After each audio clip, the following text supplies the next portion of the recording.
un voice nanu ya Luison et là nga oya sole kina basa ndatindaki yango wana.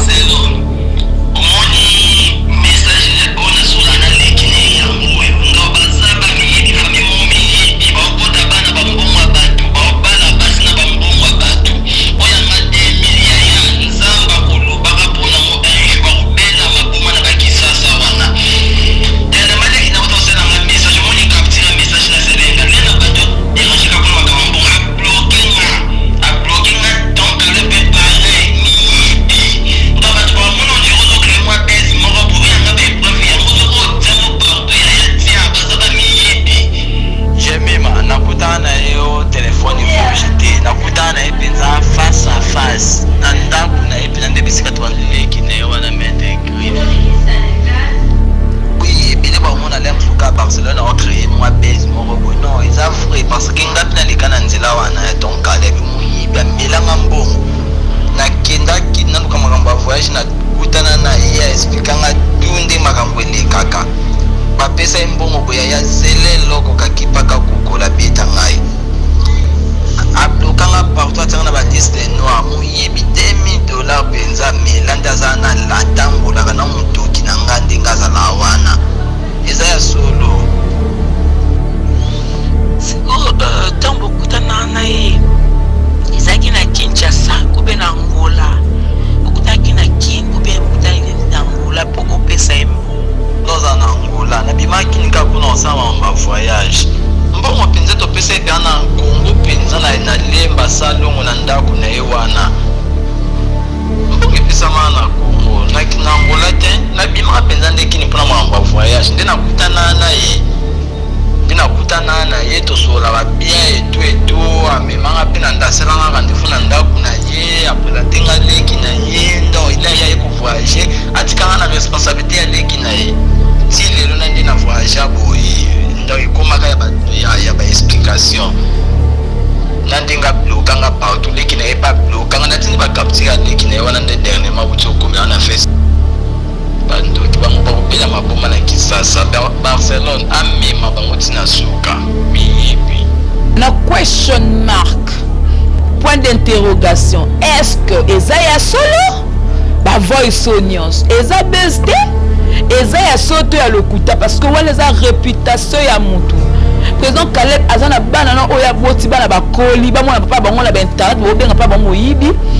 azape na engagement na ye azape na famille na ye azape na groupe mobimba le quoi groupe Sina ko ya ko diriger dans la Luanda sur la mamba site ce total mamba site c'est 001 donc tous en number 1 mokonza bas il y a 001 là de télé là sur le biso makambe Victoria Télévision Victoria TV et yana ba mon pepa siga yana mama na ndenge na donc total la Victoria TV na ndenga indusa na ndenga makambo kutozo ba news alelo a elbiso Victoria TV donc aluta continua Victoria certa amen tous ensemble quoi total la Victoria TV ya bino sida bile la confirmer nana roboya donc biso tout s'abonner massivement na ndenga idéologie ba européen botondana pour bolanda ba faire ya mboka ya par-ci par là donc number 1 na bank tous ensemble sida bile na ndenga indusa Victoria certa. Amen. Votre fidélité nous rassure, très chers téléspectateurs. Bonjour, bonsoir. Ça dépend de l'heure à laquelle vous allez nous suivre. Eh bien, je suis là, Jemima Ibele, le gros bébé de la presse congolaise, l'agida de la presse congolaise, la femme du patron. Voilà, bien Internet des églises, mais étant donné que Naza moto yo nalinga toujours vérité des urnes. Tolala tolamu ki tomoni ba kambelekani na internet Naomi Barcelone a lobby par rapport que ba escroquer ba ya président Caleb a tse ba photo wana ba page pe eziongo publier. Mais le quoi on appelle habité avant non on a ça l'émission il faut na ba preuve moro boye na luka ndeni neko sala parce que président Caleb aza moto pa yebani aza président ya groupe monnaie aza ko diriger et puis da groupe chrétien et puis Barcelone Naomi aza pe star ya mboka na biso asala ba pièce na ye ayebana pe monde entier dans le quoi bitumba ba star na ba star to meka pe ko solango mais er na zui ba ba makamona nyonso tout ba preuve nango tout eza lelo bo vanda pena bozala branché parce que boko yoka nga na zoloba te me batunde batini ba voice donc mutu nga na soni na tini ba voice nga pe na tuni ba question à répondre ngai. Voilà, merci na loy oza sima caméra et merci beaucoup na boss JB Kumaluta le vrai pétrolier de Dallas. Binoto bolingara biso bozala vraiment branché parce que il y a à boire et à manger. Selon ma enquête, selon ma caméra, il y a une investigation pour que dans cette émission, Babi Makamou ya Barcelone, escroqué un président Caleb, et ça en 2017. C'est depuis 2017 que escroqué mbongo wana. Maintenant, la question se pose. Question de comme tout dans la carte wana eza nini. Makamou que est-ce que Naomi Herba Salaka pour Emma mbongo et après ça comme bon on n'est pas Caleb pour que basa l'émission basa ma démarche est-ce qu'il n'a mis papier qui n'a mis kanda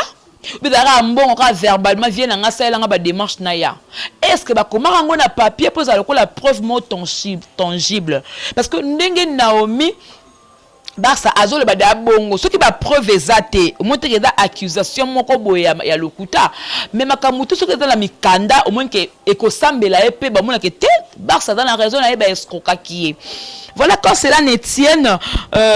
tokomeka ko ka voice ya ndeko moko azalaki na Luanda azana Luanda mais à côté na France.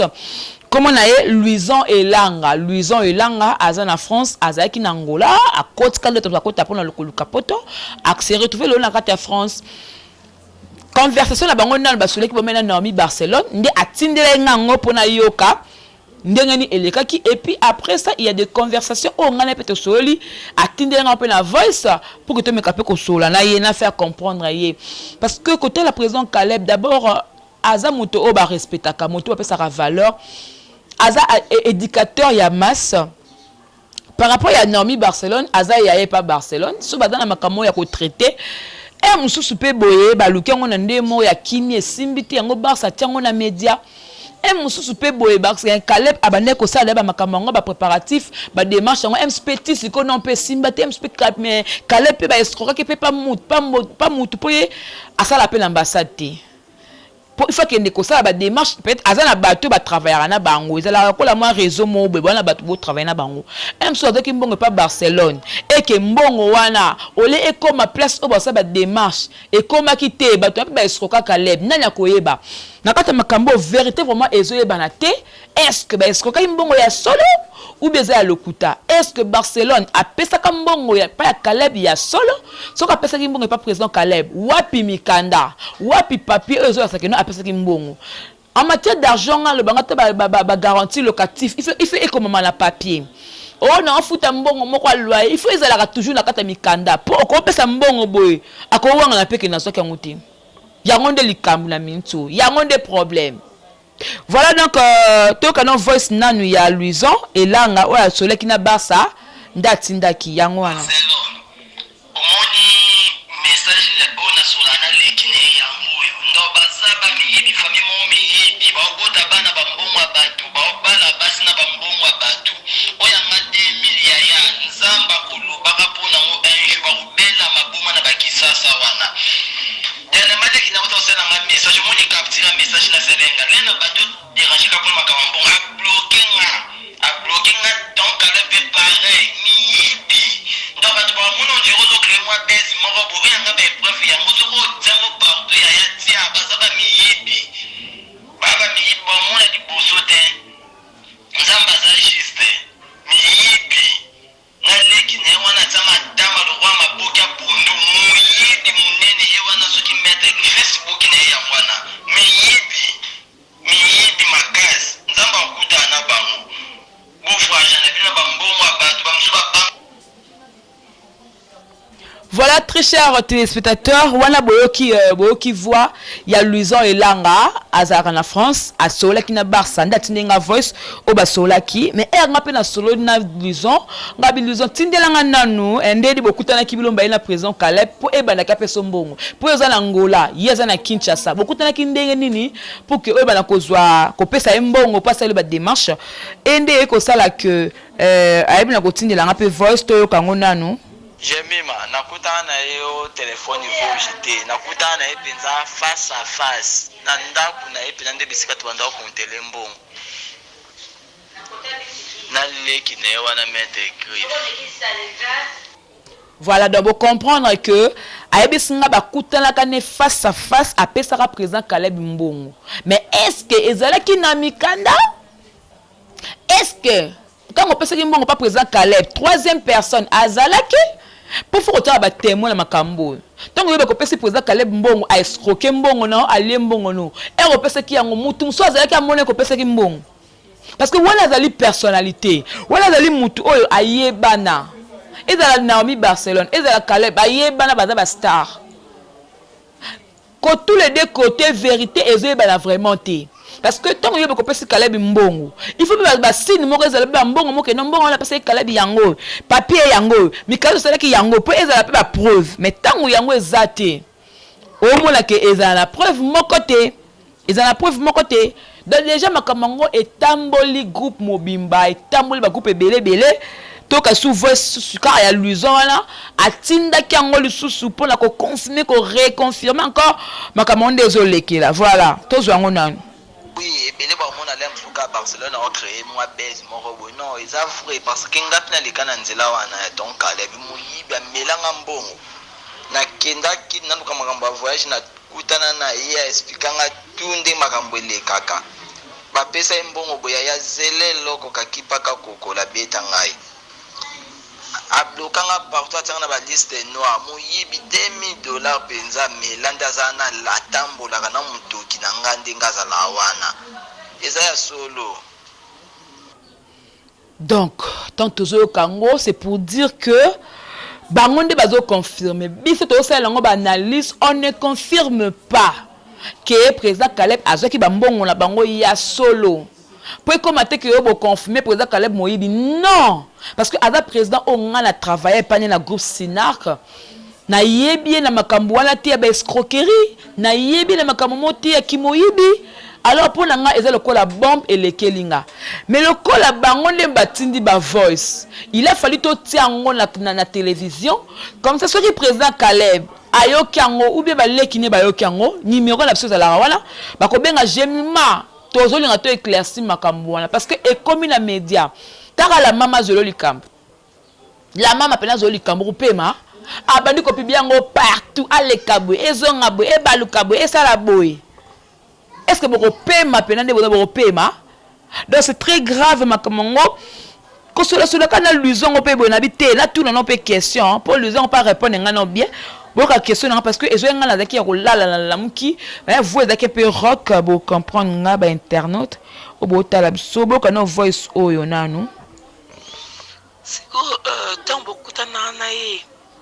izaki na Kinshasa ube na Angola okutaki na Kin ube okutaki na Angola pour opesa embo. Voilà boka réponse ba dans Angola na bimaki nika kuna osama mba voyage Mbongo penza to pesa pe na Congo penza na lemba salongo na ndaku na ye wana Mbongo pesa mana Congo na Angola te na bima penza ndeki ni pona mamba voyage ndena kutana na ye to sola ba bien et tout amemanga pe na ndaselanga rendez-vous na ndaku na ye après tenga leki na ye ndo ila ya ko voyager atikanga na responsabilité ya leki na ye ti lelo na ndena voyager boye donc comment ya ba explication nandinga blokanga partout les qui n'est pas blokanga na tini ba capture les qui n'est wana ndé dernièrement wuti okomela na Facebook na tuni kama mambo block ba moko bando ki bango ba obela maboma na Kisasa Barcelone amema bango tina suka miyibi. Maintenant question mark point d'interrogation est-ce que Ezaya solo ba voice onions eza bezde eza ya soto ya lokuta parce que wana eza réputation ya mutu président Caleb azana bana na oya boti bana bakoli ba mona papa bango na ba internet bo benga papa moyibi azape na ba engagement na ye azape na famille na ye azape na groupe Mobimba lokwa groupe Sinak oya da ko diriger dans la ba Luanda eza na ba mboka ebele ce ko batala ke non bazo finga nde président na bango nde moyibi.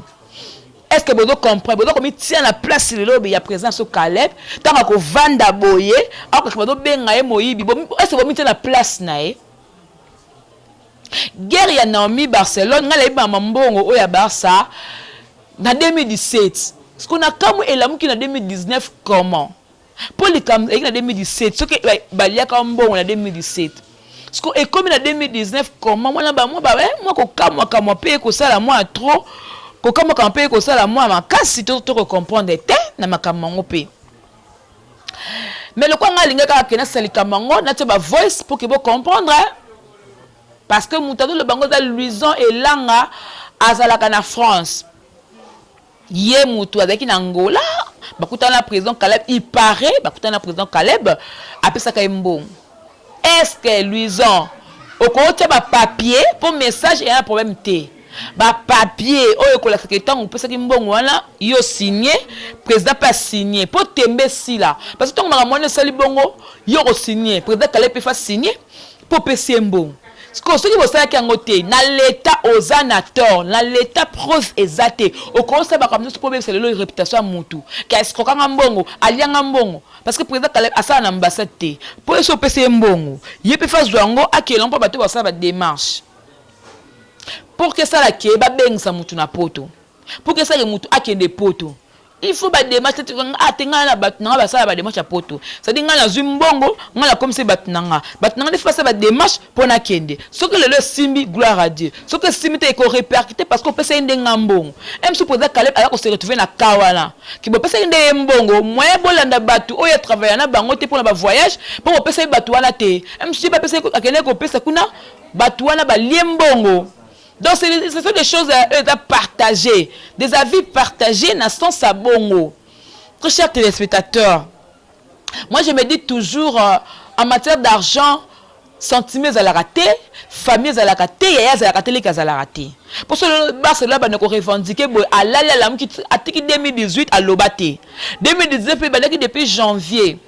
à l'Obangote, mais avec le bango, comme ceux qui ont joué, ceux qui ont joué. Cela veut dire que à mon peut-être bon on est pas pesangote en tout cas dans la 4 analyse on a côté la mututé na ozo pe para mututé j'essaie un peu d'analyser na bino ba téléspectateur no botala rabiso na zo ko analyser na ya dadi mabibi moko na double commune na Paris ya Davin Toulouse de Bruxelles Dani Mouyenge l'homme 10 000 à Paris ba da la lança bino bongo ça la bino bien hein? Georges Luboma à Paris to na boka bino boka ndeni ça le sentiment oh mabanga hein c'est que bien takaba comme star tout Dani Mouyenge comme star na poto ka Dani Mouyenge l'homme 10 000 Dani Mouyenge Dani yo bongo langa donc ils ont kambuke non notre scope président Caleb avec président na Sinac wana otanga bato abaki oyo posa ne maboke te bana ko tanga non ça peut théâtre ali ba parents na babi te jemima il faut tele mesika moko na théâtre wana bien Gladys prévenez que Adam Suluzo la benga Gladys Sam Chapelet l'artiste ba benga Gladys ba benga jamais jemima président Caleb ba benga Gladys ba mami la chaîne ba benga Gladys parce que na joué na combat Gladys na chaîne na Sinac Batina Ramazan babenga Gladys. Tant papa ça pexinga théâtre ndé la bité na constater na classe, na constater na classe na UPN, na assist na UPN. Tellement ka souci na bité, faut que na concept na UPN qui code de traduction et d'interprétation donc eti. Tu as ko interpréter ba langue, ça dit par exemple lingala te makambo maye mazali koleka mazali malamu te. Donc ba mama mizali ko salema mizali malamu te donc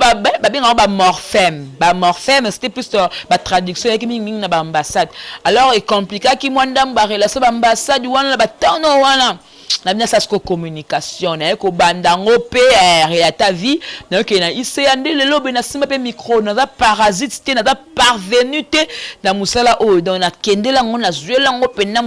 papier o question na ki na chaîne na copier ça mini ba cause parce que na utuna la chaîne na uti na couleur télévision na uti na Desas TV donc na la catégorie film ouais ba bien fi internet té na fi internet té na yende na internet pour la ba TV a personne mo muke mais yo ka ba exigence belé ya ka 6h comme on a 8h même sur 2000 francs transport et na ndeni salaire peut être momi bundé là mais à ça là na fin de mois na salaire na yo na ba relation na yo ozo fungama et que ne vraiment bien voilà donc ngala kene ki na école de traduction na UPN na yo kene donc na parvenu na musala ote na tangela ngo pour le lobe na simba le micro makamu ona sala ngo analyse boko benga ngabo bando banga o jemima na koti yango te na sainde musala nanga et puis na tiba voice ya Luison et langa pour Luison da lobiango. Je ne confirme pas que si c'est vrai ou faux, je n'affirme pas aussi, mais du moins ce que ça ya solo président Caleb papa a respect la valeur la dignité na ye azong sambongo abatu mais ce que ça ya lokuta en tout cas ba ko ça prendre bango na bango justice à l'état pesa nango ya mboka tu pesa nango bo samba kaka mais ce que ça ya solo pour la dignité valeur ya moto bazong sambongo ya eza ya Barcelone eza ya Luzo et langa po eza la ndenge moko ya bien tabitu ba star Barcelone mutunanga président Caleb pe président langa ex-président langa a papa langa tilelo siko na côté net nani. Voilà, merci beaucoup à Mouna l'artiste, merci à Fennec chef Mokondi, merci na batino surtout à Fifi bino tout pegi titan na ngabino mingi voilà balobi ba charge nde makambu voilà to comme na soko shooter na suka ya émission na pesi da conseil mutemto de parnaye donc merci à l'œil à ma caméra merci na ba fan na ngatu bolinganga de partout bolinganga mingi ngapela lem no moi trop na lem no moi fort na lem no makasi vraiment c'était Jemima Ibe le gros bébé de la presse congolaise Jibe Koumalouta le vrai pétrolier de Dallas bolinga bongo ta bafani na nga tsubolela nga trop nga pe na elabino mwa mingi na kraka bino na kufa bino na ba niveau moko boko comprendre te donc tout ça la ka bongo abonnez-vous massivement na Congo Victoria oyo bo s'abonner massivement na besoin na bino ba critique na bino ba conseil na bino yango ça que to améliorer place na sel mabe oloko benga ngo finga nga pesa nga conseil petite sœur oloko sel ngo mabe petite sœur okela ngo boy ah tout ka na yoka la nga pona la mtu na yokela nga batu donc cette question na ba fani tout. Je vous aime bien, je vous adore, je vous amour. La baronne mondiale, donc gros bisous na yo, la Donna, Michael Jackson de la presse congolaise et internationale. La binotu ba fani nga, na lève le moi ami, na lève le moi fort. On se retrouve prochainement. Marambo, to comme Santina Souka. Justice à l'État, justice à Congo, ça moussa nango. Et bien sûr, ezwamaki ya solo kokende koluka bato basala ba démarche wana ko donc sambongo pour la respect à la mutuelle parce que Barcelone na age za le kitanga comme ça comme da manquement vis-à-vis ya personne que manque mais le ki lukande no casser au tracer le pour la réputation moto basomba kate et puis eke na média donc monde entier batali tala ba niveau va valeur ba président Caleb azala diminuer le ba $1,200 ba $2,000 ou peut-être simba rane pe mbongo ngo pour kokende kozonga ka ba billet ba va et vient ça la kaya da mbongo makamba ça la kaya da mbongo donc le cola moi $1,200 moi $2,000 aux a ridiculisé ma casse président Caleb. Donc je vous demande que ce que ça solo luka moi donc c'est bambongo là pour la réputation ne pas moi miki oyo simba ça ngo bel le côté donc c'est bambongo na bango pour valeur et continuer kozala et puis considération continue kozala. Voilà, merci beaucoup. On se retrouve prochainement et que la paix du Seigneur règne dans votre maison et au revoir. Bye bye. Sur la site, ce total site c'est 001. Donc tous en number 1 Mukonjabas, il y a 001 Blague télé loi sur le biso marambia. Victoria télévision, Victoria TV et yana ba mon pepa siga yana ba mamna na ndenge na. Donc total la Victoria TV na ndenga ilusa na ndenga makambo. Potozo ba news alelo. A elbiso Victoria TV. Donc aluta continue Victoria certa. Amen. Tous ensemble quoi. Total Victoria TV. Yabino Sida Bilé la confirmé. Nana Roboya. Donc biso tout s'abonner massivement. Na ndenga idéologie ba européen boton nana. Bobolanda ba faire ya mboka ya par-ci par-là. Donc number 1 na bank tous ensemble. Sida Bilé la ndenga ilusa. Victoria certa. Amen. Tchiki